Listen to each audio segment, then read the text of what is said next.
তো দেখো আমি হাত ধোয়াতে বসে পড়েছি, আর হাত ধোয়ানোর সময় আমি জামাইবুকে মানে আমার দাদাকে বলছি যে আমি আমার 5,001 টাকা লাগবে, তারপরে আমি হাত ধোয়াবো। তাই দাদারা আবার ওখানে গল্প মানে কথা বলছে যে কত কি দেওয়া যায়।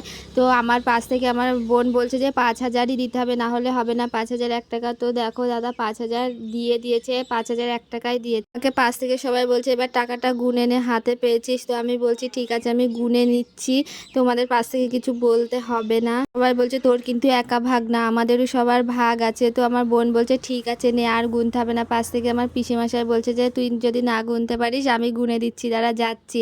আর দাদা আমাকে বলছে যে সব কিছু ঠিকঠাক আছে তো। এই যে আমি বললাম হ্যাঁ সব কিছু ঠিকঠাক আছে, দিয়ে পিছন থেকে বোনও বলছে বলছে হ্যাঁ সব ঠিকঠাক আছে। তাই পিসিমশাই বললো আবার গুন, তার জন্য আমি আবার গুনলাম।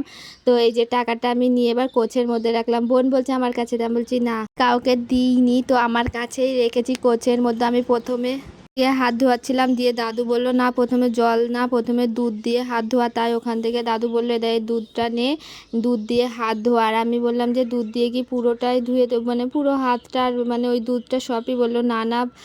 দিয়ে সবাই বললো না বাটির মধ্যে একটু দুধ রাখতে হয়, 3বার একটু একটু করে হাতটা আমি একটু একটু দুধ দিয়ে হাতটা 3বার ধুয়ে দিলাম। তাই পাশ থেকে সবাই বলছে এবার পুরো হাতটা ধোয়া।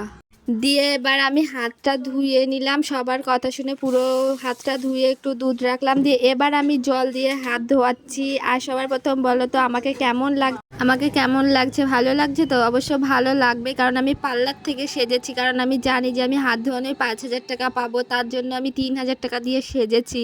আমাকে তো ভালো লাগতেই হবে।